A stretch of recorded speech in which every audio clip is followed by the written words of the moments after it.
नमस्कार स्टूडेंट्स, आपका इस बेहतरीन प्लेटफॉर्म EFE क्लासेस में स्वागत है। मैं डॉक्टर सुशील सारण साइंस का जो एक बहुत ही इंपॉर्टेंट पार्ट है ह्यूमन बॉडी सिस्टम, उसको लेके आ रहा हूं, जो कि आपका बहुत ही स्कोरिंग पार्ट है। तो शरीर के जो तंत्र होते हैं उनके बारे में अपने अध्ययन करेंगे इसके अंदर। तो बॉडी के, ह्यूमन बॉडी के सिस्टम, और दूसरा इसमें ये जो क्लास रहेगी आपकी बाइलैंग्वेज रहेगी, इंग्लिश के स्टूडेंट्स के लिए भी है और हिंदी मीडियम के स्टूडेंट्स के लिए, दोनों स्टूडेंट्स के लिए लेगी। इंग्लिश मीडियम के कई स्टूडेंट्स होते हैं तो उनको प्रॉपर नोट्स मिल नहीं पाता, प्रॉपर क्लास नहीं पाता, इसलिए हमने ये निर्णय लिया है कि EFE क्लासेस में हम क्लास को बाइलैंग्वेज रखेंगे, साइंस की क्लास को। तो दोनों पार्ट रहेगा आपका, इंग्लिश की टर्म भी चलेगी और हिंदी का भी चलेगा, दोनों का रहेगा एक प्रकार से। तो अपने स्टार्ट करते हैं एक जोश के साथ, सरस्वती मां का नाम लेकर। Human body system, human body system के बारे में बात करते हैं। तो ह्यूमन बॉडी के जो सिस्टम है, अब सिस्टम क्या होता है ह्यूमन बॉडी का? तो जैसे अपने देखें, ईंटें होती है, जैसे बिल्डिंग बनाते हैं तो ईंटों से क्या है, एक दीवार बनती है। इसी प्रकार से कोशिकाएं होती है, कोशिकाओं से मिलकर बनते हैं टिश्यू, ऊतक बनेंगे। जैसे स्क्रीन में दिखा रखा है आपको, स्क्रीन में अपने देखें कि जो कोशिकाएं हैं, सेल जो है, कोशिका जो है, उस कोशिकाओं से मिलके बनता है टिश्यू बनता है। और टिश्यू जो है, सेल से बनेंगे टिश्यू बनेंगे, ऊतक बनेंगे, कोशिकाओं से ऊतक बन रहे हैं। और टिश्यू जो है, जैसे 4 दीवारें हैं, 4 दीवारों से कमरा बन जाएगा। इसी प्रकार जो टिश्यू है, वो टिश्यू क्या बनाएंगे, अंग बनाएंगे, ऑर्गन बनाते हैं। और अलग अलग प्रकार के अंग है, उन अंगों को अपने जैसे देखें, अलग अलग प्रकार के अंगों को अपने देखें, ये अलग अलग प्रकार के अंग दिखा रखे हैं आपको। इन अंगों के बारे में अपने जैसे देखें, ये जैसे अंग है, ये ब्रेन दिखा रखा है अपने, ब्रेन वाला पार्ट है, मस्तिष्क का भाग दिखा रखा है। फिर ये हार्ट है, हार्ट अपना है क्या, ऑर्गन है, अंग है। फिर स्टोमक, आमाशय, ये भी अंग है। किडनी ऑर्गन है अपना। ये आंतें दिखा रखी है, इंटेस्टाइन, ये स्प्लीन, प्लीहा, ये लीवर, और ये लंग्स, फेफड़े, लंग्स। तो ये सारे जो अंग होते हैं, ये अंग मिलके बनाते हैं सिस्टम। जैसे अपने खाने से संबंधित जो होता है उसको कहते हैं अपने डाइजेस्टिव सिस्टम, पाचन तंत्र।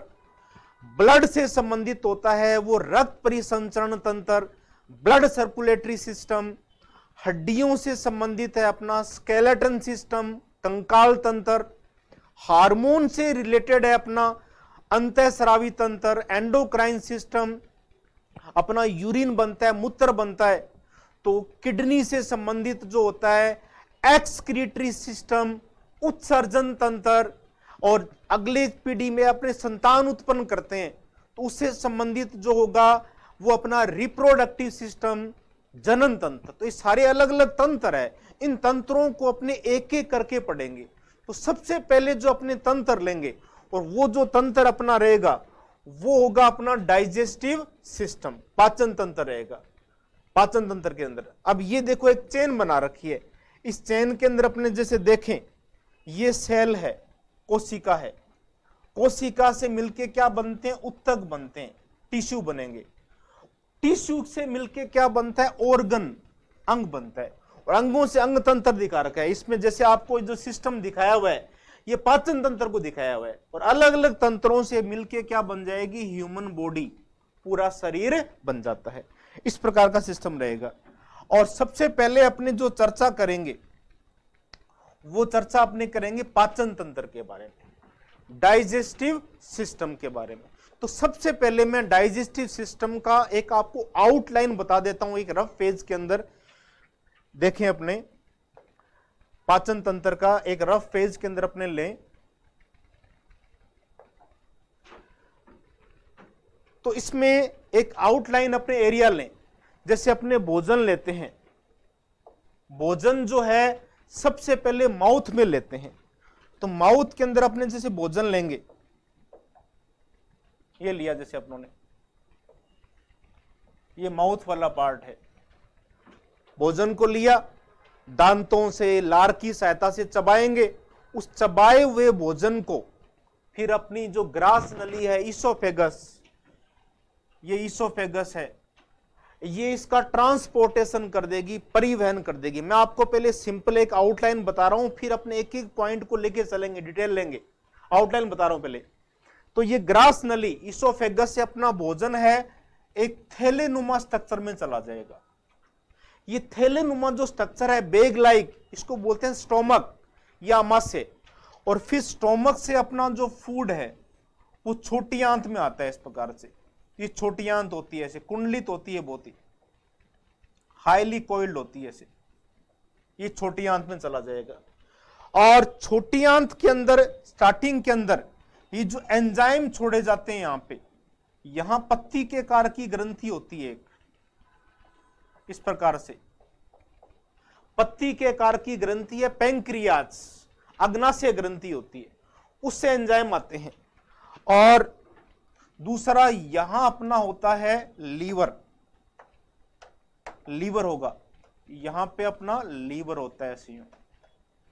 इस लीवर से बाइल जूस आता है, डिटेल से चर्चा करेंगे अपने आगे। पित्तरस आएगा। और छोटी आंत है, इसके चारों तरफ रहती है बड़ी आंत, इसके ऊपर से आती है ऐसे बड़ी आंत, यूं होगी ऐसे, इस प्रकार से छोटी आंत को घेर के रखती है, यूं बड़ी आंत होती है। और फिर लास्ट वाला बड़ी आंत का भाग होता है मलाशय, रेक्टम, ऐसे हो जाता है। और लास्ट में होता है मल द्वार। तो ये पार्ट है, इसको रफली इमेज के द्वारा लिए अपनों ने। आप लोगों को जो भी पीपीटी दी जा रही है और ये इमेज दी जा रही है, इनको आप नीचे से डाउनलोड कर सकते हो आराम से। तो आप अभी अपना पूरा ध्यान समझने पे लगाना, पूरा फुल कंसंट्रेशन लगा दो समझने के ऊपर। एक एक चीज क्लियर हो जानी चाहिए। बहुत ही इंटरेस्टिंग है साइंस।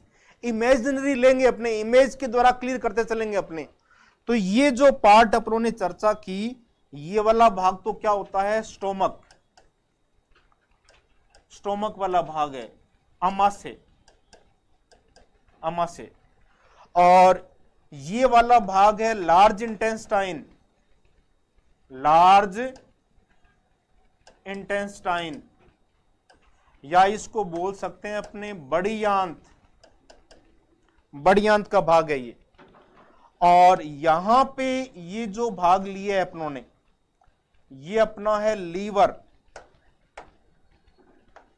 ये लीवर है, यकृत। ये जो ग्रंथि बना रखी है इसके अंदर की तरफ, ये जो ग्रंथि बनाई हुई है, ये है पैंक्रियाज। टर्म आप ये साइंस वाली भी याद रखोगे अधिकतर। पैंक्रियाज इंग्लिश में भी बोलते हैं इसको अग्नाशय, पैंक्रियाज। और अंदर की तरफ ये जो आंत है, ये आंत है छोटी आंत, स्मॉल इंटेस्टाइन, छोटी आंत, स्मॉल इंटेस्टाइन, छोटी आंत है ये, इस प्रकार से रहेगा। तो ये अपनों ने एक आउटलाइन लिया कि भोजन है, सबसे पहले मुख में रखेंगे अपने, फिर भोजन है ग्रास नली के द्वारा स्टोमक में जाएगा, और स्टोमक से फिर ये छोटी आंत में जाएगा। इसके अलग अलग पार्ट भी पढ़ेंगे डिटेल से अपने आगे। छोटी आंत में भोजन की पाचन की क्रिया पूरी हो जाएगी, और जो फिर अपचित भोजन है वो बड़ी आंत से होता हुआ और मल द्वार से क्या हो जाएगा, बाहर निकल जाएगा। इस प्रकार से एक आउटलाइन ली है अपने। अब एक एक पार्ट को अपने स्टडी करते हुए चलेंगे, और कोई भी प्रॉब्लम्स आए आपको तो आप इस प्रकार से इसमें कमेंट बॉक्स के अंदर लिख के भेजते रहना, बाद में मैं देखता रहूंगा इसको, और कोई भी प्रॉब्लम्स होगी वो आपकी सोल्व की जाएगी। तो सबसे पहले अपने बात करें कि भोजन के कौन कौन से अवयव होते हैं। एक जो बैलेंस डाइट होती है, संतुलित भोजन होता है, उसमें कौन कौन से पार्ट होते हैं। तो गेहूं चावल खाते हैं अपने, उसके अंदर तो होता है कार्बोहाइड्रेट, दालें खाते हैं, अपने दालों के अंदर बेसिकली प्रोटीन होता है। घी और तेल खाते हैं, उसमें वसा। और हरी पत्तेदार सब्जियां हैं, फ्रूट्स वगैरह खाते हैं, उनके अंदर है विटामिन और साथ में मिनरल्स भी होते हैं, खनिज लवण भी होते हैं उनके अंदर, मिनरल्स। और दूसरा बचा जल। तो ये पार्ट है। तो अपना जो फूड है उसकी जो एक बैलेंस डाइट है उसके अंदर क्या क्या होंगे? Carbohydrate, protein, fat, vitamins, minerals, salts and water. ये इसके अलग अलग क्या हो जाएंगे? कंपोजिशन हो जाएंगे, ये इसके पार्ट हो जाएंगे। अब इन पार्टों का डाइजेशन कैसे होता है? ये इमेज दिखा रखी है आपको, जैसे ये प्रोटीन की डाइट दिखा रखी है, इसके अंदर प्रोटीन वाला फूड है, प्रोटीनेशियस। दालों के अंदर, हरी सब्जियों के अंदर भी प्रोटीन है। और दूसरा इसमें कार्बोहाइड्रेट को ये दिखा रखा है, कार्बोहाइड्रेट गेहूं है, चावल है, मक्का है, इनके अंदर क्या होता है? कार्बोहाइड्रेट होता है। बनाना है, केले के अंदर भी कार्बोहाइड्रेट है। और विटामिन्स ये दिखा रखी है इमेज आपको, इमेज से सारी क्लियर हो जाएगी। अपने हरी पत्तेदार सब्जियों के अंदर विटामिन्स है। दूसरा ये मिनरल्स की डाइट दिखा रखी है, इसमें calcium, magnesium, chlorine, sulphur, vitamins, folic acid वगैरह, ये सारे के सारे अपने को फ्रूट्स पे मिलते हैं अपने। अब इनको एक ही लेके चर्चा करेंगे अपने। और दूसरा अपने देखें कि जो भोजन होता है उसकी पाचन की क्रिया किस किस भाग की होती है, डाइजेशन किस किस का होगा? तो जो अपने भोजन ग्रहण करते हैं उसमें जो डाइजेशन होता है वो केवल कार्बोहाइड्रेट, प्रोटीन और वसा का होता है। तीन ही पार्ट का डाइजेशन होगा, कार्बोहाइड्रेट का, प्रोटीन का और वसा का, लिपिड का। और किस किस का डाइजेशन नहीं होता है? मिनरल्स, जितने खनिज लवण ले रहे हैं उनका पाचन नहीं होता है। और वाटर, जल का पाचन करने की जरूरत ही नहीं है अपने को। और विटामिन्स, तो विटामिन्स, मिनरल्स और वाटर, इनका डाइजेशन नहीं होता है, ये पाचन इनका नहीं होगा। तो डाइजेस्ट फूड जो होता है वो अपने आप क्या हो जाता है? आगे अब्जॉर्ब होता है।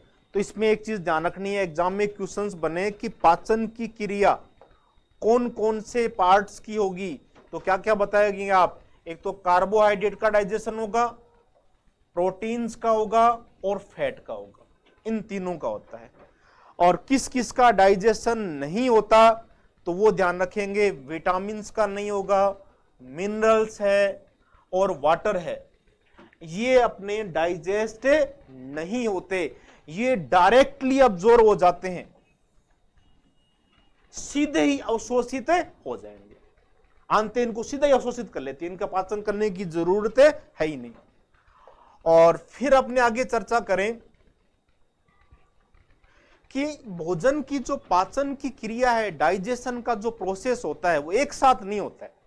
जैसे कोई बड़ा पत्थर है, वो बड़ा पत्थर पहले 2 भागों में टूटेगा, फिर 4 भागों में टूटेगा, फिर 8 भागों में, फिर 16 भागों में। इसी प्रकार से अपना जो फूड है वो एक साथ डाइजेस्ट नहीं होता। पहले हल्का सा माउथ में होगा डाइजेशन, फिर स्टोमक में, आमाशय के अंदर, फिर छोटी आंत में होगा, छोटी आंत के अलग अलग पार्ट में होगा, अलग अलग। इस प्रकार से डाइजेशन होता है। तो एक इंपॉर्टेंट क्वेश्चन बनता है कि पाचन की जो क्रिया है, डाइजेशन का प्रोसेस, ये स्टार्ट कहां से हो जाएगा? तो ये स्टार्ट कहां से हो जाती है? मुख से स्टार्ट हो जाता है, माउथ वाले पार्ट से ही स्टार्ट हो जाता है। पाचन की जो क्रिया है मुख से स्टार्ट हो जाएगा। और मुख के अंदर जो पाचन की क्रिया होगी वो अपने देखें कौन स्टार्ट करता है, कौन सा एंजाइम स्टार्ट करेगा। तो उस पाचन की क्रिया के जो पाचन का काम करता है वो टाइलिन एंजाइम करता है। सलाइवा के अंदर, अपनी लार के अंदर एक एंजाइम होता है टाइलिन। क्यों? पचाने के लिए क्या चाहिए? एंजाइम चाहिए। तो एंजाइम सबसे पहले लार में कौन सा है? टाइलिन। और वो टाइलिन क्या करेगा? जो अपनी कार्बोहाइड्रेट है, गेहूं में, चावल में, जो स्टार्च भी कह सकते हैं अपने, कार्बोहाइड्रेट और स्टार्च एक ही वर्ड है, तो उसका पाचन कर देगा लार के अंदर। जो स्टार्च है, 30% स्टार्च है, वो अपने मुंह में पच जाती है, अपने उसके अंदर मुंह में पाचन हो जाएगा। तो 30% स्टार्च उसका डाइजेशन कहां शुरू हो जाएगा? माउथ में ही हो जाएगा शुरू। और कौन सा एंजाइम करता है? टाइलिन एंजाइम करता है। ये एंजाइम, ये ध्यान रखोगे आप, टाइलिन एंजाइम। ये दिखाई गई आपको इस डायग्राम में बक्कल कैविटी, ये माउथ है अपना, ये माउथ दिखा रखा है ये। और ये नेजल ट्रैक है जिससे अपने सांस लेते हैं। और फिर ये ट्रैक कॉमन हो जाता है ऐसे, ओरल ट्रैक, ये कॉमन ट्रैक हो गया इस प्रकार से। तो लार ग्रंथियां आती है, लार ग्रंथियों से एंजाइम निकलते हैं। और एक ऐसा एंजाइम होता है जो हानिकारक जो जीवाणु है, हार्मफुल बैक्टीरिया है, उनको डिस्ट्रॉय कर देता है। उस बैक्टीरिया को डिस्ट्रॉय करने वाले एंजाइम को कहते हैं लाइसोजाइम। लाइसोजाइम, लाइसिस का मतलब ब्रेक डाउन करना, और एंजाइम तो ये हार्मफुल बैक्टीरिया को डिस्ट्रॉय कर देगा। अपनी लार बहुत ही इंपॉर्टेंट होती है। इसके अंदर ऐसे ऐसे एंटीबायोटिक तत्व होते हैं जो अपने रोगाणुओं को नष्ट कर देंगे। बॉडी के अंदर रोगाणु जाने नहीं देते। अब अपना जो खाना होता है उसमें अनेक बैक्टीरिया होते हैं। सूक्ष्मदर्शी से देखें, जैसे दही को देखें अपने सूक्ष्मदर्शी से, तो उसमें खूब बैक्टीरिया दिखेंगे, से लैक्टोबैसिलस वगैरह, खा ही नहीं पाएंगे अपने। तो भोजन अपने अंदर ले रहे हैं, उसमें अनेक बैक्टीरिया है हानिकारक। उन हानिकारक बैक्टीरिया को डिस्ट्रॉय कौन सा एंजाइम करेगा? लाइसोजाइम कर देगा, हानिकारक जीवाणु को नष्ट कर देगा। तो ये दो क्वेश्चन यहां से बन सकते हैं, स्टार लगा रहा हूं मैं यहां पे। एक तो पाचन की क्रिया को स्टार्ट कौन सा एंजाइम करेगा? टाइलिन एंजाइम करेगा। ये एंजाइम पक्का कर लो इस प्रकार से। और कौन से पदार्थ का डाइजेशन करता है? 30% स्टार्च का करेगा। पाचन की क्रिया शुरू होगी अपनी। और दूसरा, लार के अंदर हानिकारक जो जीवाणु है, हार्मफुल बैक्टीरिया है, उनको डिस्ट्रॉय कौन सा एंजाइम करेगा? लाइसोजाइम। ये लाइसोजाइम हानिकारक जीवाणुओं को नष्ट कर देगा। उसके बाद अब अपने माउथ वाले पार्ट में क्वेश्चन लार ग्रंथियों के भी बनते हैं। तो सबसे पहले तो अपनी लार ग्रंथियां कितनी जोड़ी होती है? How many pairs? तो लार ग्रंथियां 3 जोड़ी होती है, 3 जोड़ी है। ये दिखा रखा है डायग्राम आपको, देखो। एक तो अपने कान के पास होती है लार ग्रंथि। ये जो कान के पास ग्रंथि है इसको बोलते हैं पैरोटिड। पैरोटिड ग्लैंड है, सबसे बड़ी ग्रंथि होती है जो अपने कान के पास होती है। और एक है निचले जबड़े के पास होती है, ये निचला जबड़ा इसके पास होती है। ये वाली अपनी है सब मैंडिबुलर। मैंडिबल कहते हैं जबड़े को, सब मतलब नीचे, तो सब मैंडिबुलर यानी निचले जबड़े के पास में। और एक कान के पास है पैरोटिड। और दूसरा अपनी जो जीभ है, जीभ के नीचे होती है। जीभ के लिए शब्द आता है लिंगुआ, तो सब मतलब नीचे, सब लिंगुअल, तो सब लिंगुअल है, ये जीभ के नीचे होगी। तो 3 जोड़ी ग्रंथियां हैं, सब लिंगुअल, सब मैंडिबुलर और पैरोटिड। और ये तीनों ग्रंथियां जो है ये लार छोड़ती है। तो सबसे बड़ी पूछ ली जाए एग्जाम के अंदर आपको कि सबसे बड़ी लार ग्रंथि कौन सी होती है, लार्जेस्ट सैलिवरी ग्लैंड कौन सी है, तो पैरोटिड, पैरोटिड होती है जो कान के पास में होती है। तो ये 3 जोड़ी ग्रंथियां ली अपनों ने, पैरोटिड, सब मैंडिबुलर और सब लिंगुअल। अब ये जो नए नए टर्म आती है इनको आपको बार बार रिवीजन करना होगा, बार बार अपने मैं क्लासेस में कराता रहता हूं अधिकतर आपको। बस क्लास में फुल कंसंट्रेट से, फुल एनर्जी से बैठो, आप कोशिश करो बस क्लास को अपने ग्रहण कर लेना है, बाद में हल्का सा रिवीजन करना है आपको बस। तो सबसे लार्जेस्ट सैलिवरी ग्लैंड कौन सी है? पैरोटिड, कान के पास में। निचले जबड़े के पास में कौन सी है? सब मैंडिबुलर। और जीभ के नीचे कौन सी है? सब लिंगुअल। तो इन तीनों जोड़ी लार की ग्रंथियों से लार आती रहती है मुंह के अंदर। और लार के अंदर एंजाइम होते हैं, जो एंजाइम की पीछे चर्चा की थी लास्ट पीपीटी के ऊपर। टाइलिन एंजाइम है, स्टार्च का पाचन कर रहा है। लाइसोजाइम है, हानिकारक बैक्टीरिया को डिस्ट्रॉय कर रहा है। इसके अलावा और चर्चा करें अपने माउथ वाले भाग में, और क्या अपने दांत है, दांतों के बारे में देखें। अब अपने जो दांत होते हैं ये दांत सारे एक जैसे नहीं है, अलग अलग प्रकार के दांत होते हैं। तो कितने प्रकार के दांत होते हैं मनुष्य के अंदर?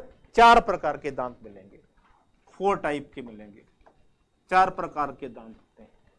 सबसे आगे की तरफ जो दांत होते हैं इनको, ये जैसे डायग्राम दिखा रखा है, एक जबड़े का डायग्राम दिखा रखा है, लोअर जाकर निचले जबड़े का ले लिया आपने। तो इसमें सबसे आगे की तरफ जो दांत होंगे ये होंगे इनसाइजर। कौन से टीथ है? इनसाइजर है, इनसाइजर, इनसाइजर टीथ। ये क्या करते हैं? भोजन को पकड़ने का काम करते हैं। सेकंड कैटेगरी ये आ गई अपनी, ये तो ये सेकंड कैटेगरी वाले जो दांत होते हैं इनको बोलते हैं कैनाइन। इसमें पीपीटी में थोड़ा आपको क्लियर नहीं दिख रहा हो इसलिए मैं अलग से लिख रहा हूं, इसको कैनाइन टीथ कहते हैं। उसके बाद में ये थोड़े तीखे होते हैं, और जो मांसाहारी प्राणी होते हैं कार्निवोरस, टाइगर है, शेर है, इस तरह से बिल्ली है, कुत्ते हैं, तो इनके अंदर तीखे होते हैं बहुत ही, और मांस को चीर फाड़ करने का काम करते हैं। तो कैनाइन टीथ का बहुत ही तीखे मिलना किसकी विशेषता है? कार्निवोरस की, मांसाहारी प्राणियों की है एक प्रकार से। और उसके बाद तीसरी जो कैटेगरी है, ये जो दांत दिखा रखे हैं ये है प्रीमोलर। साइंस में प्री शब्द का मतलब होता है पहले। तो ये जो जाड़े अपनी जाड़ है जिनको, तो इसमें आगे की दांत जाड़ को बोलते हैं प्रीमोलर, और लास्ट वाली जो जाड़ होती है उनको कहते हैं मोलर। मोलर है, प्री मोलर और मोलर। तो चार कैटेगरी होगी। सबसे आगे की तरफ इनसाइजर, सेकंड कैटेगरी के दांत कैनाइन, तीसरी कैटेगरी के प्री मोलर, और फोर्थ कैटेगरी वाले हैं मोलर। चार कैटेगरी के दांत हो जाएंगे अपने। अब इसके बाद में संख्या पे बनता है क्वेश्चन, इनकी अलग अलग दांतों की संख्या कितनी है। तो सबसे आगे की तरफ जो इंसाइजर होते हैं वो दो ही दांत होते हैं अपने। दो दांत मतलब जबड़े के अंदर आधे पार्ट में ले रहे हैं अपने, जैसे यूं जबड़ा है ये, इस जबड़े के अंदर देखें आधे भाग में देखें तो ये दो इंसाइजर है, दो इंसाइजर हो जाएंगे। और इसके अलावा कैनाइन टीथ, ये कैनाइन टीथ एक होगा, कैनाइन टीथ है एक होगा, एक प्रकार से एक है कैनाइन टीथ। ये इस कलर से दिखा देता हूं आपको, एकदम क्लियर हो जाएगा। ये दो है और ये एक है। आगे वाली जो जाड़ें होती है जिनको प्री मोलर कहा है अपने, ये भी कितने होते हैं? दो होते हैं।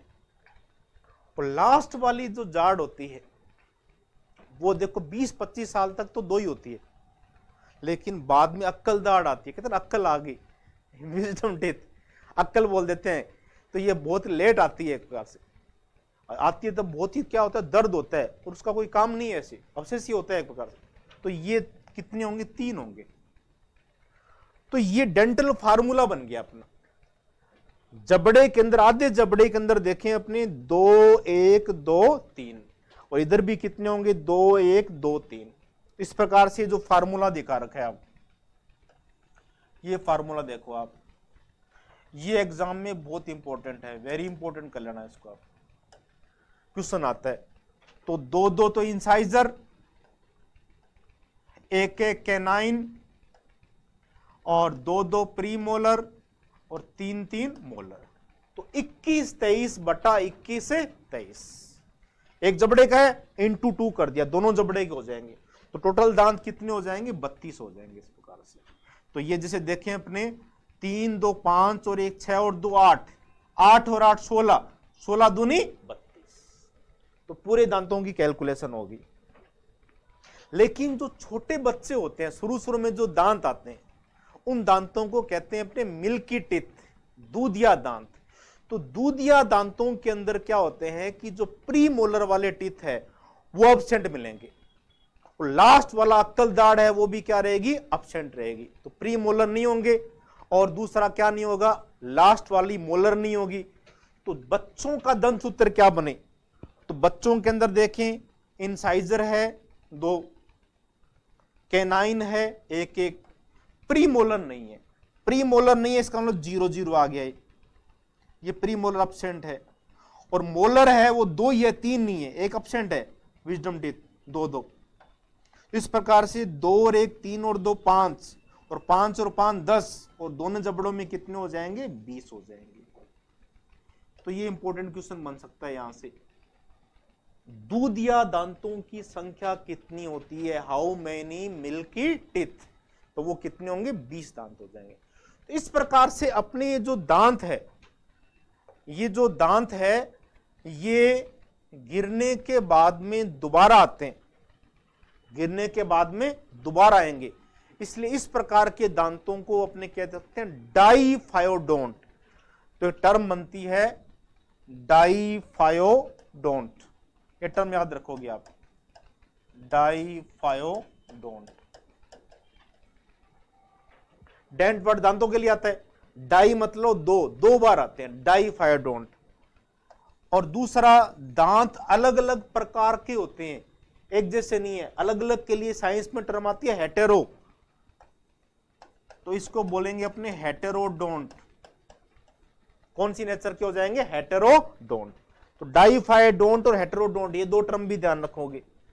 और दांतों की सहायता से और लार की सहायता से अपना जो भोजन है उसको अच्छी तरह से चबाकर निगलने लायक बना लिया अपनों ने, तो निगलने लायक जो भोजन बनता है उसको कहते हैं बोलस। तो ये टर्म याद रखोगे आप, ये क्वेश्चन आता है एग्जाम में कई बार कि दांतों और लार की सहायता से भोजन को जो निगलने लायक बनाते हैं उस अवस्था को क्या बोलेंगे? तो अवस्था कहलाएगी बोलस। बोलस के रूप में निगलते हैं या निवाला कह देते हैं अपने, बोलस कहा जाएगा। अब इसमें आपको समझना है ध्यान से, इसको एक इमेज से समझाता हूं मैं आपको, उससे क्लियर होगा आपको।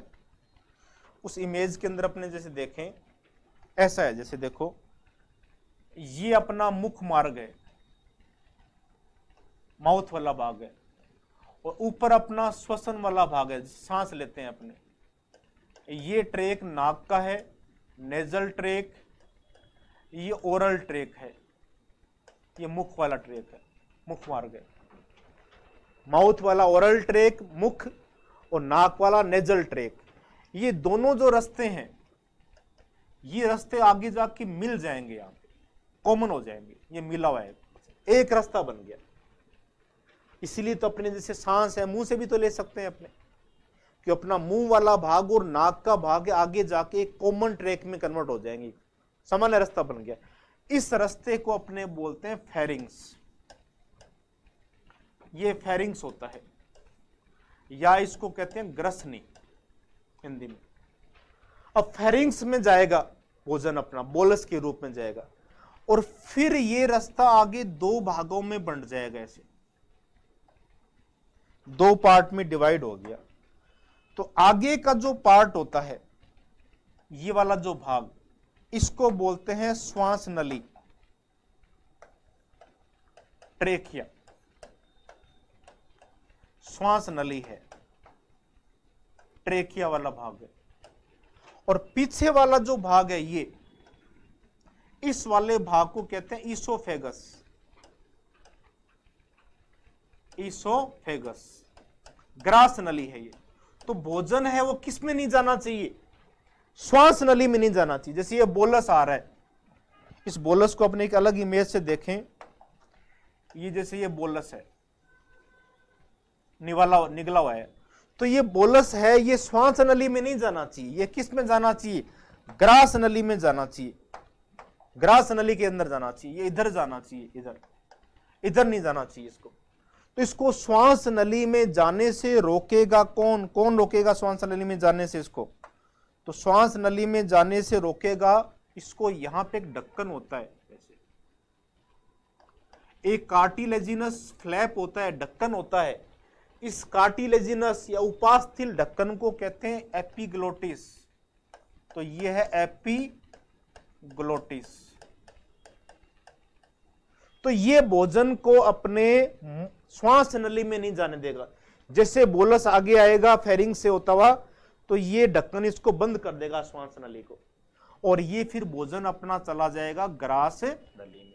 तो यहां से इंपॉर्टेंट क्वेश्चन बनता है, जो भी मैं स्टार कर रहा हूं, ये एग्जाम में इंपॉर्टेंट क्वेश्चन आते हैं उनको कर रहा हूं, कि श्वास नली में भोजन को जाने से रोकने का काम कौन से ढक्कन के द्वारा किया जाता है?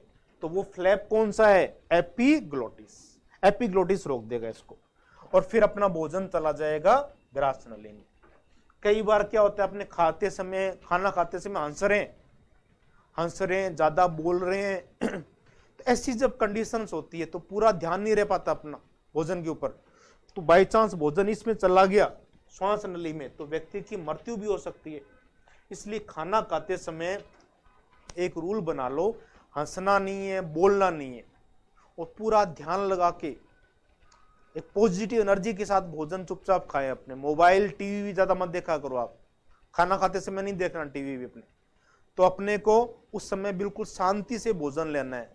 तो जैसा अन्न वैसा मन, माइंड आपका शार्प हो जाएगा बहुत ही, एनर्जी मिलेगी, पॉजिटिव एनर्जी मिलेगी शरीर को भोजन के रूप में, अन्न के रूप में। तो अन्न खाते समय, भोजन लेते समय ये ढक्कन अपना डिस्टर्ब नहीं हो, इसलिए ध्यान रखना चाहिए अपने। और फिर आगे चर्चा करें अपने, तो ये क्वेश्चन आपसे एग्जाम्स में आपसे पूछा जा सकता है। और फिर अपना ये दिखा रखा है, देखो डायग्राम इसके अंदर बिल्कुल एपिग्लोटिस को दिखा रखा है। इस ढक्कन की चर्चा कर रहे थे ना अपने, ये एपिग्लोटिस दिखा रखा है इसके अंदर। एपिग्लोटिस ये ढक्कन है। एपिग्लोटिस श्वास नली के अंदर भोजन को जाने से रोकता है, श्वास नली के अंदर भोजन जाने से रोकेगा। और फिर भोजन जाता किस में है? ग्रास नली में। ग्रास नली में पाचन का काम नहीं होगा, आगे की तरफ श्वास नली है, पीछे ग्रास नली है। तो ये जो ग्रास नली दिखा रखी है इस डायग्राम में, देखो आप, ये ग्रास नली शो कर रखी है। तो ये ग्रास नली क्या करेगी? भोजन को कहां ले जाएगी? ये देखो इसमें लेगी, ये वाला जो भाग है इस वाले पार्ट में लेगी भोजन को। ये वाला जो भाग है आमाशय है, ये थैलेनुमा भाग, ये ग्रास नली है इस प्रकार से। तो क्वेश्चन बने, मुख से स्टोमक के अंदर, आमाशय के अंदर भोजन का परिवहन कौन सी ट्यूब के द्वारा होती है? तो वो ट्यूब कौन सी है? अपनी ईसोफेगस या ग्रास नली। ग्रास नली के माध्यम से होगा, ईसोफेगस के माध्यम से। तो ये टर्म याद रखनी है आपको, ईसोफेगस या ग्रास नली के माध्यम से भोजन कहां पहुंचा दिया जाएगा? इस थैलेनुमा संरचना में पहुंचा दिया जाएगा। और ये थैलेनुमा संरचना क्या है? अपना स्टोमक, आमाशय में पहुंच गया भोजन अपना। आमाशय में भोजन जाने के बाद में क्या होगा? ये जैसे आमाशय है, इसका शेप पूछ सकते हैं आपसे कि जो आमाशय है उसकी आकृति कैसी होती है? तो इसकी आकृति ऐसे जे शेप में है, ये जे की तरह जे शेप में है। ये स्टोमक है अपना, यहां भोजन है, यहां कम से कम 2-3 घंटे भोजन रहता है अपना। और आमाशय के अंदर जैसे भोजन जाएगा तो आमाशय के अंदर एक एसिड निकलता है, और वो एसिड होता है हाइड्रोक्लोरिक एसिड। हाइड्रोक्लोरिक एसिड या जिसको कहते हैं अपने HCl, हाइड्रोक्लोरिक एसिड। ये एसिड भी क्या करेगा? जैसे लार है, अनेक प्रकार की हानिकारक जीवाणुओं को नष्ट कर रही थी। लार में होते हैं एंटीबायोटिक, इसीलिए जैसे देखो, जैसे कोई जानवर है, जैसे कुत्ता है, अब जानवर वगैरह मेडिसिन ज्यादा नहीं लेते। अब कुत्ते के कोई घाव हो गया तो देखो लार से यूं चाटता रहता है वो, तो लार में एंटीबायोटिक है अपने। इस प्रकार से मनुष्य ही ऐसा प्राणी है जिसने अनेक प्रकार की मेडिसिन, दवाइयां खा खा के शरीर को खराब कर रखा है। बंदर देखो, बंदर में मनुष्य के शरीर में बहुत ज्यादा अंतर नहीं है। बंदर का मेडिसिन वगैरह कहां लेते हैं? बिल्कुल स्वस्थ रहते हैं, इधर उधर कूदते रहते हैं। तो अपने को भी नेचुरल रहना चाहिए, जितना प्रकृति से जुड़ के रहोगे उतने रहोगे। तो ये एसिड क्या करेगा? नेचुरल है, ये एसिड निकलेगा बॉडी के अंदर। कुछ हार्मफुल बैक्टीरिया यदि अंदर चले गए, उन हार्मफुल बैक्टीरिया को डिस्ट्रॉय कर देगा, हानिकारक जीवाणुओं को और नष्ट कर देगा, और माध्यम को क्या बना देगा? एनवायरमेंट क्या बना देगा? एसिडिक बना देगा, एसिडिक एनवायरमेंट हो जाएगा। तो इसमें जो शो कर रखा है, किलिंग हार्मफुल बैक्टीरिया, हानिकारक जीवाणुओं को नष्ट करेगा। और एक पीएच का जो स्केल होता है 0 से लेके 14 तक होता है, 0 से 14 तक होता है, और 7 से कम का जो पीएच होता है उसको कहते हैं एसिडिक, अम्लीय माध्यम होता है, और 7 से ऊपर होता है वो होता है क्षारीय। तो माध्यम को क्या बना देंगे, अम्लीय बना देंगे। पीएच का लेवल कितना है 1.8, 1.8 पीएच हो जाएगा, तेजाब की तरह होता है। लेकिन इस एसिड का जो मात्रा इसमें निकल रहा है, एसिड अमाशय के अंदर निकल रहा है, ये एसिड निकल रहा है, इसकी दीवार से निकल रहा है। तो दूसरा, ये भोजन अपनों ने निवाले वगैरह लिए, उनको गला देगा, ये भोजन को गलाने का काम भी करेगा और हानिकारक जीवाणुओं को नष्ट कर देगा। लेकिन इस एसिड की मात्रा ज्यादा नहीं निकलनी चाहिए। अपने टेंशन बहुत ज्यादा करते हैं या मिर्च मसाले बहुत ज्यादा खाते हैं तो इस एसिड की मात्रा ज्यादा निकल जाएगी, और ज्यादा निकल जाएगी तो प्रॉब्लम कौन सी हो जाएगी, ज्यादा निकल जाएगी तो प्रॉब्लम हो जाती है एसिडिटी। एसिडिटी कहता है मेरी एसिडिटी की प्रॉब्लम हो रही है, मेरे एसिडिटी की प्रॉब्लम हो रही है, कई लोग कहते हैं। तो उसका मतलब उसमें कौन सा एसिड भरा हुआ है, हाइड्रोक्लोरिक एसिड भरा हुआ है, इसकी मात्रा ज्यादा निकल गई। तो ये इसका पॉजिटिव फंक्शन है। तो ये अमाशय के अंदर, यहां से इस स्लाइड के अंदर अपने दो क्वेश्चन बन सकते हैं आपसे। एक तो अमाशय के अंदर जो एसिड होता है उसका पीएच वैल्यू कितना होता है, तो 1.8 होता है, और पीएच वैल्यू जो है वो हानिकारक जीवाणुओं को क्या कर देगी, नष्ट कर देगी, तेजाब की तरह काम करता है एक प्रकार। और उसके बाद में अपने देखें ये जो भोजन है अमाशय के अंदर अलग अलग पार्ट में जो गया, अब ये दिखा रखा है, देखो आप, फिर इस इमेज के द्वारा इसको दिखाया जा चुका है। ये जो भोजन है अपना, ये जो भोजन है इसमें ये जो अमाशय है, ये अमाशय लिया अपनों ने, मान लो ये अमाशय है, इसके अंदर एक तो एसिड निकल रहा है, ये वाला एसिड है हाइड्रोक्लोरिक एसिड HCl। दूसरा एंजाइम भी होते हैं, अमाशय के लिए टर्म आता है गैस्ट्रो, तो उसमें जूस निकलेगा, उस जूस को कहेंगे गैस्ट्रिक जूस, गैस्ट्रिक जूस या जठर रस, गैस्ट्रिक जूस। तो ये दिखा रखा है इसमें, देखो गैस्ट्रिक जूस है, गैस्ट्रिक जूस। तो इसमें एंजाइम होता है, तो एक एंजाइम होता है पेप्सिन, पेप्सिन एंजाइम। तो ये जो पेप्सिन एंजाइम होते हैं, और एक दूसरा और भी एंजाइम मिलता है इसमें, मैं इसको यहां हाईलाइट कर देता हूं ताकि अच्छी तरह से याद हो जाए आपको कि ये जो एंजाइम लिए जाएंगे, ये एंजाइम जो है वो कौन सा है उसको देखें अपने। तो यहां पे जो एंजाइम होगा, एक तो है पेप्सिन और दूसरा होता है रेनिन। रेनिन एंजाइम, ये दोनों एंजाइम प्रोटीन का पाचन करेंगे, और प्रोटीन का डाइजेशन है वो स्टार्ट कहां से होगा, अमाशय से होगा अपना। और दूध के अंदर जो प्रोटीन है, उस दूध की प्रोटीन को पाचन करने के लिए विशेष प्रकार का एंजाइम कौन सा है, रेनिन है। ये ध्यान रखना। गाय के जो बछड़े होते हैं, दूध पीते रहते हैं, उनमें एंजाइम काम करता है। छोटे बच्चे जो है, मतलब 5-6 महीने तक बच्चा जो सारी एनर्जी लेता है वो किस से लेता है, दूध से ही लेता है। दूध के अंदर कार्बोहाइड्रेट भी होता है, प्रोटीन भी है, लिपिड वसा भी है, मिनरल्स भी है, कैल्शियम वगैरह खूब है उसमें, और दूसरा विटामिन्स भी है, जल की मात्रा भी है। तो छोटा बच्चा है वो दूध से पूरी एनर्जी लेता है प्रकार से, इसलिए दूध को कहा जाता है कंप्लीट फूड, पूर्ण आहार। और दूध के अंदर जो प्रोटीन है उसका डाइजेशन करने का काम कौन सा एंजाइम करेगा, रेनिन एंजाइम करेगा। और अमाशय में फिर भोजन को फिर मथा जाता है, ऐसे चर्निंग मोमेंट होगी इस प्रकार से। स्टोमक की वाल जो है वो अमाशय को पाचन, भोजन में पाचन करके अम्लीय माध्यम में भोजन को मथेगी, और भोजन किस रूप में आ जाएगा, कायम अवस्था में आ जाएगा। यहां से इंपॉर्टेंट क्वेश्चन बन सकता है। एक तो क्वेश्चन बना था मुख के अंदर लार और दांतों के द्वारा चबाया गया भोजन किस रूप में बदलता है, बोलस। वहां क्वेश्चन था एक क्वेश्चन यहां पे बन सकता है कि अमाशय के अंदर जो भोजन का आंशिक पाचन हो जाएगा, भोजन किस रूप में आ जाएगा, कायम रूप में आ जाएगा, कायम अवस्था में आ जाता है। और फिर अमाशय से भोजन कहां जाएगा, छोटी आंत में जाएगा, स्मॉल इंटेस्टाइन में भोजन अपना प्रवेश कर जाएगा, छोटी आंत में प्रवेश कर जाएगा। और छोटी आंत, अब ये देखो इसके पार्ट दिखा रखे हैं, एनाटॉमिकली इसके पार्ट अपने देखें, अमाशय के कौन कौन से भाग होते हैं। तो एक तो अमाशय का भाग ये वाला भाग है, ये वाला भाग होता है, इसको बोलते हैं फंडस, फंडस वाला भाग है। ये वाला भाग है बॉडी, जो मेन पार्ट है इसका बॉडी। और अमाशय का छोटी आंत से जुड़ने वाला जो भाग है, ये वाला भाग, इसको कहते हैं पाइलोरिक।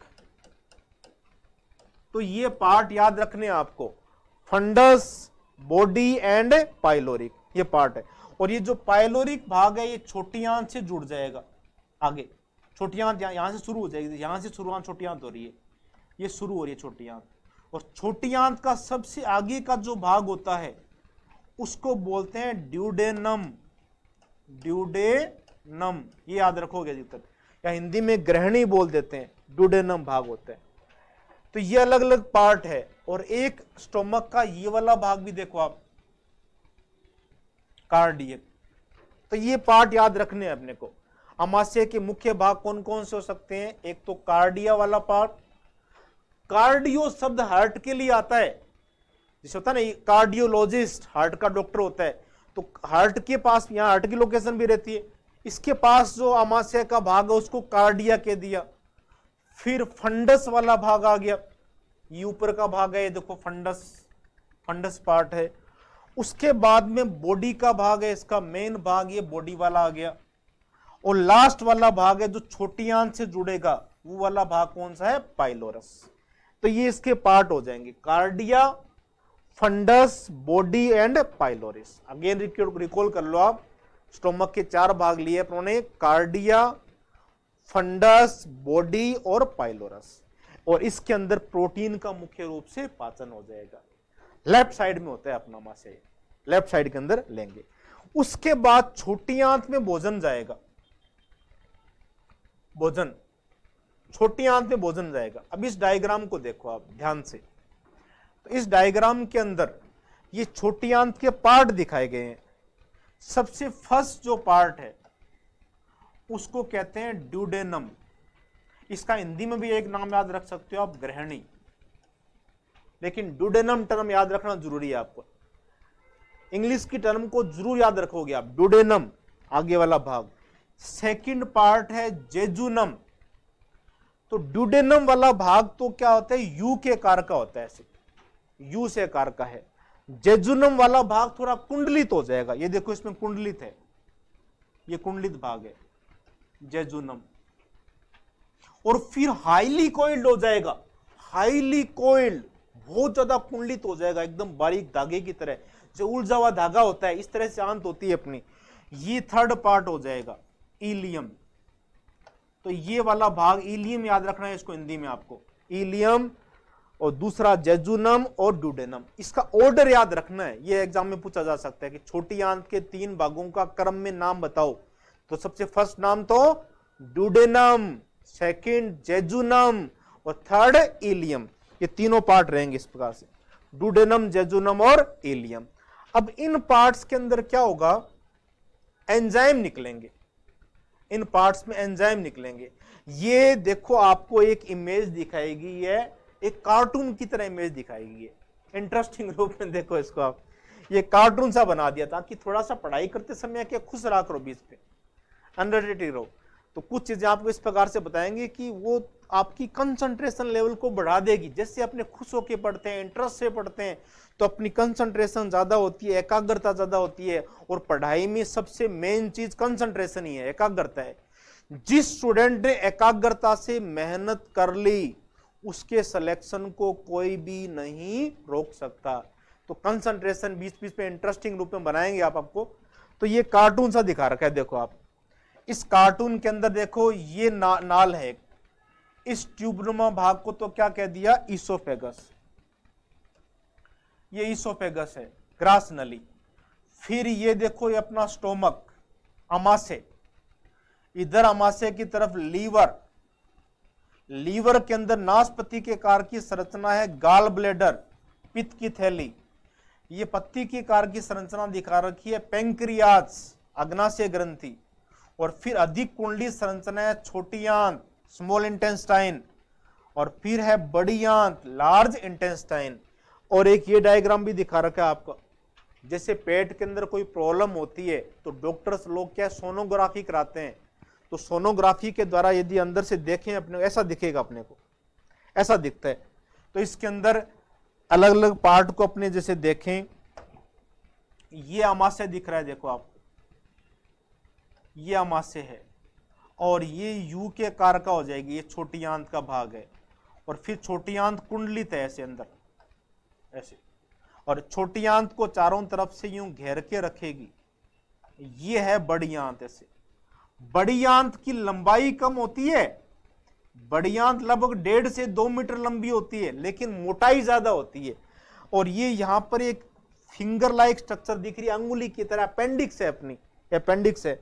तो ये बॉडी का अपने देखें सोनोग्राफी के द्वारा देखें, इस प्रकार से दिखेगा अपने को, इस प्रकार से डायग्राम इसके अंदर अपने को शो होता है। ये देखो सबसे बड़ा, यदि एग्जाम में क्वेश्चन पूछ लिया जाए कि अपने शरीर का सबसे बड़ा आंतरिक अंग कौन है, largest organ of the human body, तो वो कौन होगा, लीवर होगा। ये लीवर की संरचना बनाएगी इस प्रकार से। और लीवर क्या करता है, एक जूस बनाता है, उस जूस को कहते हैं बाइल जूस, पितरस। ये बाइल जूस है, पितरस है। बाइल जूस को लीवर क्या करेगा, छोटी आंत का जो प्रारंभिक भाग है ड्यूडेनम, उस वाले भाग में एक नली के द्वारा छोड़ देगा। और वो जो नली होती है उसको कहते हैं बाइल डक्ट, पित्त नली। तो बाइल डक्ट के द्वारा लीवर, जो ड्यूडेनम पार्ट अपनों ने बताया था, छोटी आंत का सबसे आगे का भाग, वहां पे बाइल जूस को छोड़ देगा। और बाइल जूस क्या करेगा, एक तो अभी तक पाचन शुरू नहीं हुआ है वसा का, लिपिड का पाचन शुरू नहीं हुआ है, तो वसा को पचाना बहुत मुश्किल होता है, घी तेल को। पहले तो लोग शारीरिक व्यायाम ज्यादा करते थे, खूब भाग दौड़ करने का काम होता था, पैदल खूब चलते थे, तो आराम से घी को पचा जाते थे। पुराने टाइम में लोग आधा किलो घी पी जाते थे, और आजकल आधा 1 किलो किसी को पिला दे तो 10 लग जाएंगे।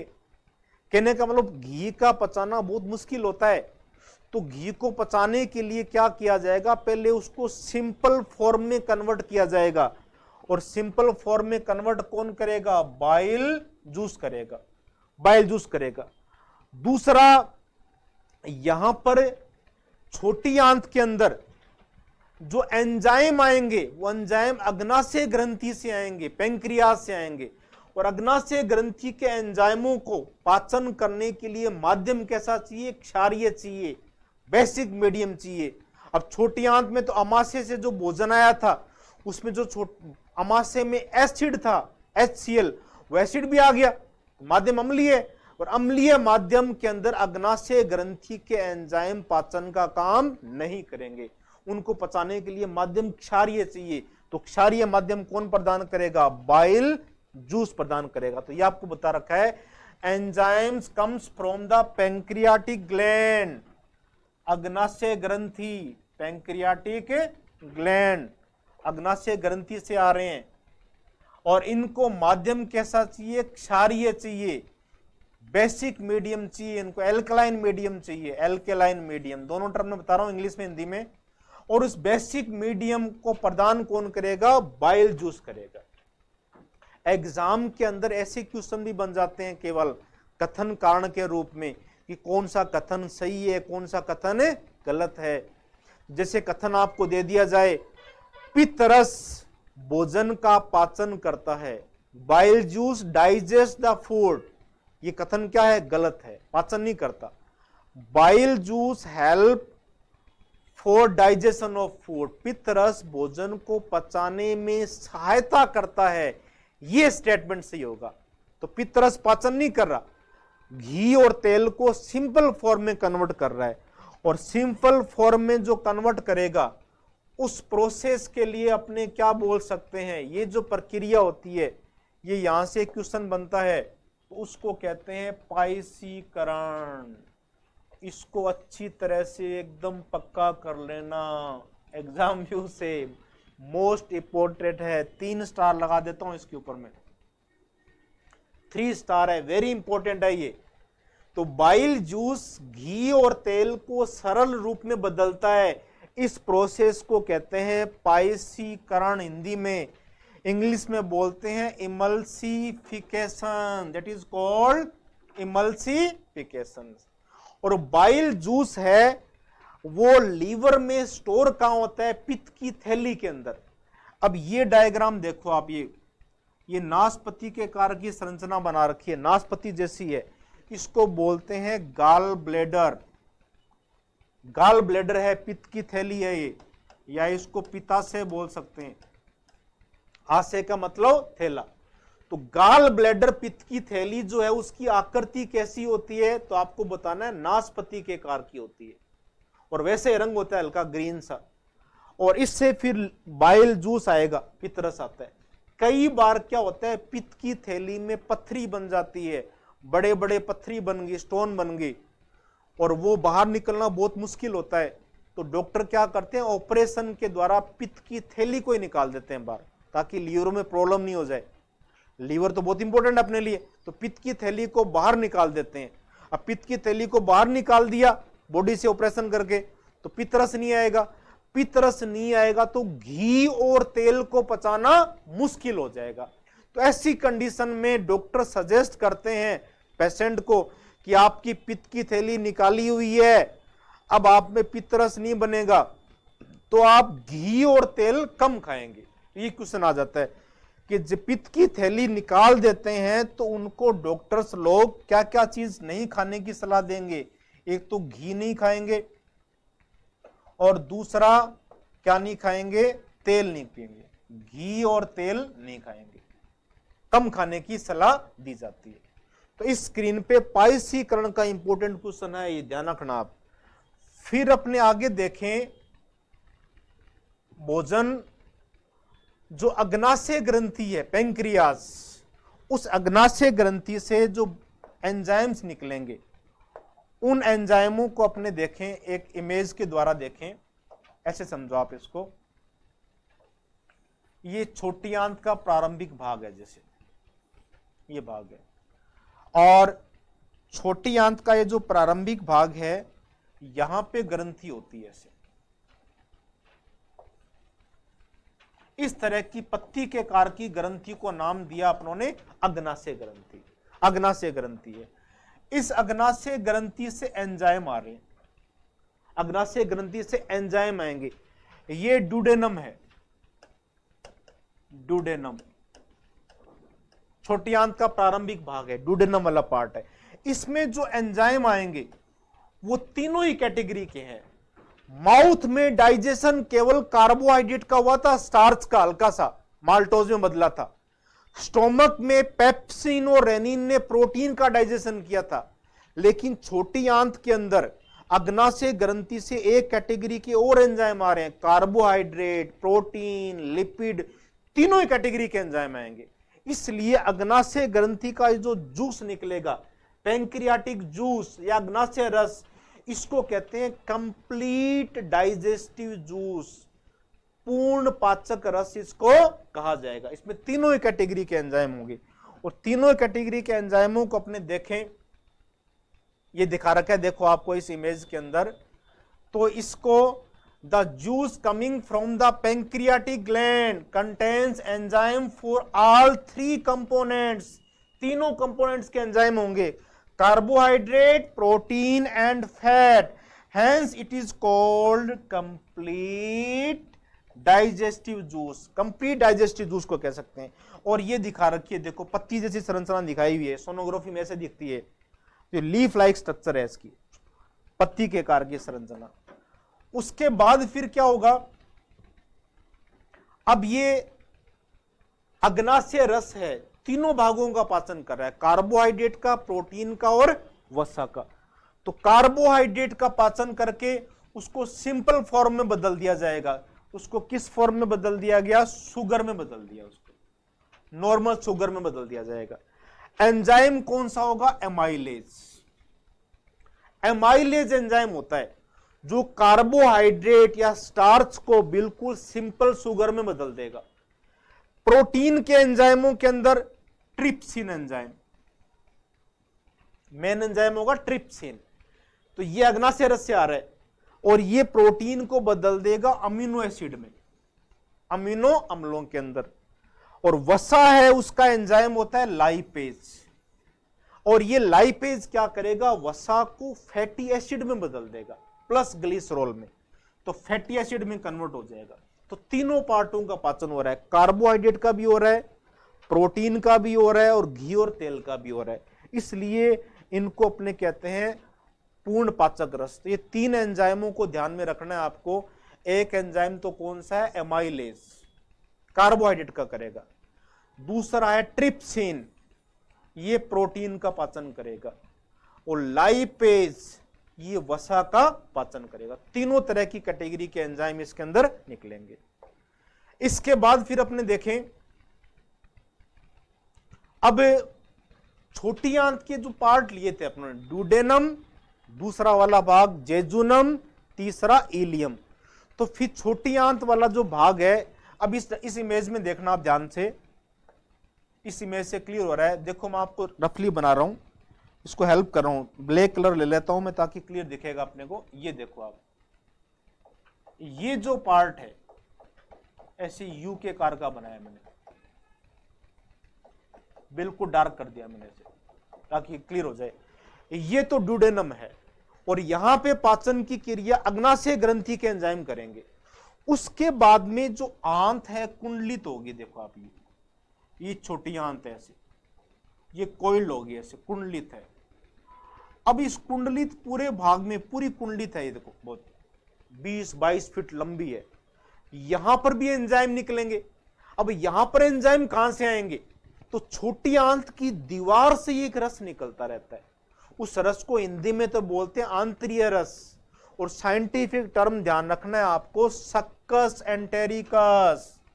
तो ये कौन सा भाग है अपना, सक्कस एंटेरिकस, सक्कस एंटेरिकस, ये सक्कस एंटेरिकस है। The digestive food goes into the small intestine from the walls, दीवार से निकल रहा है, which in the main part of the duodenum, jejunum and ileum, and this juice is called succus entericus. इस जूस को नाम क्या दिया जाएगा, सक्कस एंटेरिकस। एक तो यहां से क्वेश्चन बन सकता है कि डुडेनम के बाद जेजुनम और इलियम वाले भाग में है एंजाइम आते हैं, वो आंतों की दीवार से एक रस निकलता है, उस रस को क्या कहेंगे, सक्कस एंटेरिकस कहेंगे। इस सक्कस एंटेरिकस में क्या होंगे, एंजाइम होंगे, और वो एंजाइम फिर छोटी आंत में पाचन को पूरा कर देंगे। छोटी आंत में पाचन क्या हो जाएगा अपना, कंप्लीट हो जाएगा। तो इसमें कौन कौन से एंजाइम होते हैं उनको अपने देखें, तो उनके अंदर जो एंजाइम लिए जाएंगे, एक तो एंजाइम होगा माल्टेज, माल्टेज एंजाइम है। अब माल्टेज के नाम से क्लियर है, ये माल्टोज का पाचन करेगा। माल्टोज मक्के में होता है। दूसरा लैक्टेज, लैक्टोज दूध में होती है शर्करा, तो लैक्टोज को पाचन करने वाला लैक्टेज, रटना नहीं है, माल्टोज से माल्टेज, लैक्टोज से लैक्टेज। और एक होता है सुक्रेज, जैसे गन्ने के रस में होती है सुक्रोज, तो सुक्रोज का पाचन करने वाला सुक्रेज। तो ये जो तीनों एंजाइम है, माल्टेज, लैक्टेज, सुक्रेज, ये किसका पाचन करते हैं, कार्बोहाइड्रेट का पाचन करेंगे, कार्बोहाइड्रेट का पाचन करेंगे। ये स्पेशल ध्यान रखना है। और अपने लिए ऊर्जा का स्रोत क्या है, कार्बोहाइड्रेट। तो जो भी अपने कार्बोहाइड्रेट ले रहे हैं वो अपने को एनर्जी प्रोवाइड करती है। और जितने भी शाकाहारी प्राणी होते हैं, हर्बीवोरस, उनके लिए एनर्जी का स्रोत होता है कार्बोहाइड्रेट।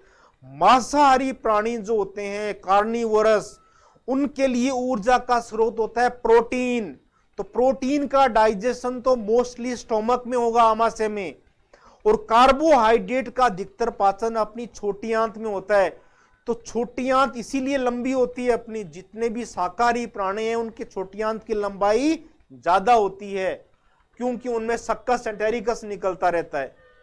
और दूसरा, प्रोटीन का पाचन कौन करेगा, इरेप्सिन करेगा, प्रोटीन का पाचन कर देगा। और वसा का वही एंजाइम करेगा, लाइपेज। लिपिड से याद कर लो लाइपेज, लिपिड वसा को बोलते हैं, तो ट्रिक से याद करो लिपिड लाइपेज, याद हो गया। पेप्सिन, रेनिन, ट्रिप्सिन, इरेप्सिन, तो सबके पीछे क्या आ रहा है, ईन आ रहा है। तो जिनके पीछे ईन आता है वो प्रोटीन के एंजाइम होंगे, और कार्बोहाइड्रेट का एमाइलेज है ही। इस प्रकार से पाचन की क्रिया अपनी छोटी आंत के अंदर होगी। तो ये एंजाइम पाचन का काम करेंगे। और दूसरा, छोटी आंत की लंबाई एग्जाम में पूछ ले कितनी होती है, तो 5 से 7 मीटर लंबी होती है। क्या 5 से 7 मीटर लंबी होती है। और छोटी आंत के अंदर जो भोजन का पाचन हो जाएगा, भोजन अपना पच गया और वो भी छोटी आंत उसको अवशोषित करेगी। छोटी आंत की दीवार से अवशोषण होगा भोजन का, और अवशोषित होकर भोजन कहां चला जाएगा, ब्लड में चला जाएगा। और ब्लड में एक एंजाइम होता है, उस एंजाइम, ब्लड में एक हार्मोन होता है, सॉरी, और वो हार्मोन होता है इंसुलिन हार्मोन। नाम सुनोगा आपने। तो इंसुलिन हार्मोन पेंक्रियास से निकल रहा है, अग्नाशय ग्रंथि से। अग्नाशय ग्रंथि हार्मोन भी बनाती है, एंजाइम भी बनाती है, इसलिए अग्नाशय ग्रंथि को कहा जाता है मिक्स्ड ग्लैंड, मिश्रित है। ये एंजाइम भी बना रही है और हार्मोन भी बना रही है। तो ये जो इंसुलिन हार्मोन होता है, ये क्या करेगा, उस भोजन को बिल्कुल ग्लूकोज के रूप में लेगा और ग्लूकोज को ग्लाइकोजन में बदल देगा। ग्लाइकोजन बड़ा अणु बना देगा और लीवर में स्टोर कर देगा, लीवर में स्टोर कर देगा। तो ये क्वेश्चन आपसे बने कि इंसुलिन हार्मोन ने भोजन को किस रूप में बदला, जो अवशोषित भोजन है आंतों से ग्लूकोज के रूप में, उस ग्लूकोज के रूप को किस में बदल दिया, ग्लाइकोजन में कन्वर्ट कर दिया, ग्लाइकोजन में कन्वर्ट कर देगा। और उसका स्टोर कहां हो जाता है, लीवर में हो जाता है। लीवर उस भोजन को स्टोर कर देगा। इस तरह से छोटी आंत में पाचन की क्रिया क्या हो गई, पूरी होगी। फिर दूसरा एक ये भी क्वेश्चन बनता है कि चाहे कोई भी जानवर है, एक कोशिका का अमीबा भी है जैसे, और बड़े से बड़ा हाथी, ब्लू व्हेल, कोई भी जानवर है, सभी जानवरों के अंदर भोजन का संग्रह, फूड का स्टोरेज, वो किस रूप में होता है, ग्लाइकोजन के रूप में होगा। ग्लाइकोजन की अवस्था में स्टोर करता है इस प्रकार से। और मिनरल्स है, विटामिन है, खनिज लवण है, इनका पाचन होता नहीं है। इनको जो बड़ी आंत है वो इनको डायरेक्ट ही अब्जॉर्ब कर लेगी, सीधा ही अवशोषित कर लेती है। तो खनिज लवण, विटामिन और जल, इनको बड़ी आंत है, लार्ज इंटेस्टाइन, डायरेक्टली अब्जॉर्ब कर लेगी, सीधा ही अवशोषित कर लेती है। अब ये देखो दोनों आंतें दिखा रखी है इसके अंदर। इसके अंदर डायग्राम के अंदर आउट डायग्राम दिखा रखा है, ये आउटर डायग्राम है। ये बड़ी आंत जो होती है 1.5 से 2 मीटर लंबी होती है, छोटी आंत से कम लंबी होती है, लेकिन ये मोटी ज्यादा होती है, ये मोटी ज्यादा है। और यहां छोटी आंत और बड़ी आंत मिल रही है, देखो आप, ये यहां ध्यान से देखोगे। और बड़ी आंत का जो सबसे आगे वाला भाग होता है, जिसको कहते हैं सीकम, इसके पार्ट है सीकम, कोलोन, रेक्टम, तो इसके पास में एक फिंगर लाइक स्ट्रक्चर है। इस फिंगर लाइक स्ट्रक्चर को कहते हैं अपेंडिक्स। अपेंडिक्स वाला जो भाग होता है, उसका मेन काम ये होता है कि जो हरा चारा होता है, हरे चारे में होता है सेलुलोज, तो सेलुलोज को पचाने में हेल्प करता है। वो सेलुलोज को पचाने के लिए स्पेशल काम करता है। तो अपने भोजन में तो हरे चारे की मात्रा है नहीं, गाय भैंस जो जानवर होते हैं उनके अंदर हरा चारा खाते हैं, तो वहां अपेंडिक्स काम करती है उनकी। लेकिन अपने भोजन में सेलुलोज की मात्रा बहुत कम है, नगण्य है, तो अपेंडिक्स काम ही नहीं करती, ऐसी पड़ी रहती है। इसलिए क्वेश्चन बने कि डाइजेस्टिव सिस्टम का वेस्टिजियल ऑर्गन कौन है, अवशेषी अंग कौन होता है, वो होता है अपेंडिक्स। अपेंडिक्स का कोई काम नहीं होता है।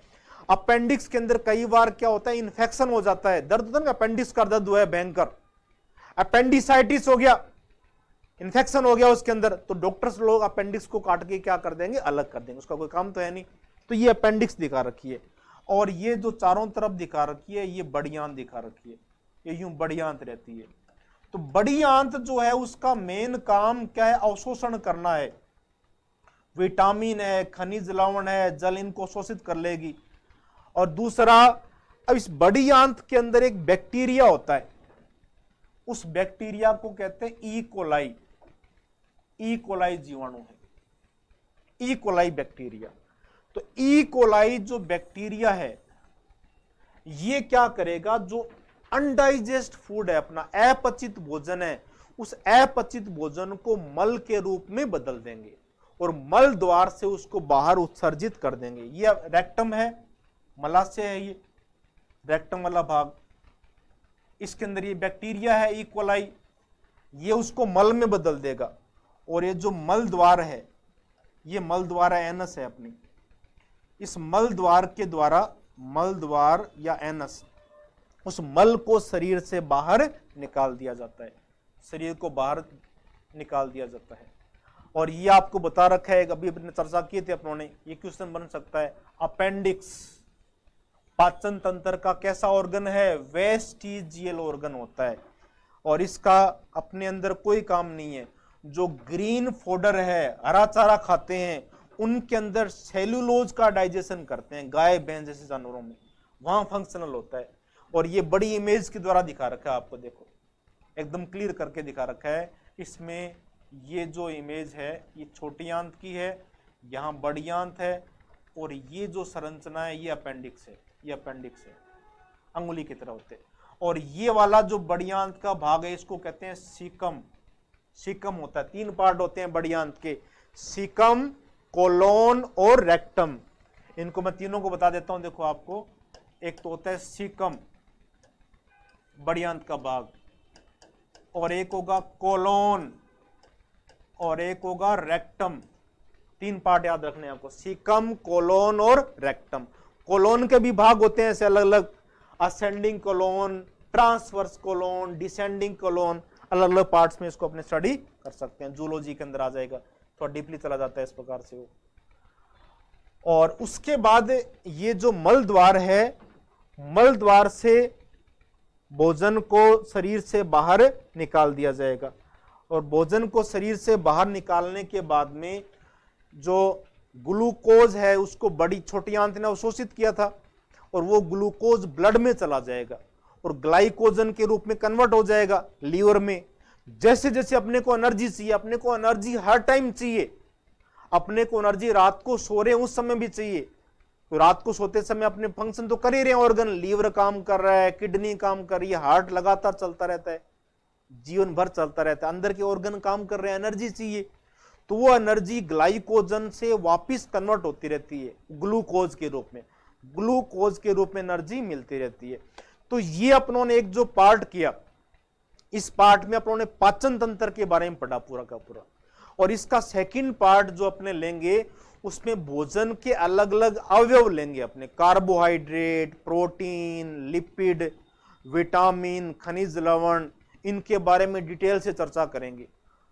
तो इस चीज को अच्छी तरह से पीडीएफ नीचे डाउनलोड कर लेना आप लोग, ये जो मिलेगी आपको, और रिवीजन करते रहना। दूसरा, अच्छी तरह से पढ़ना, एक सिंसियर बच्चे की तरह, स्टूडेंट की तरह ईमानदारी से पढ़ना, अपनी पढ़ाई के अंदर बेईमानी बिल्कुल नहीं करनी, लापरवाही नहीं करनी। सिलेक्शन यदि आपका नहीं होता है, नहीं होने का एक ही मतलब है कि आपने पढ़ाई में कहीं बेईमानी की है। ईमानदारी से पढ़ो बिल्कुल क्लास को, और आराम से सिलेक्शन होगा। ओके, गुड लक, जय हिंद, जय भारत।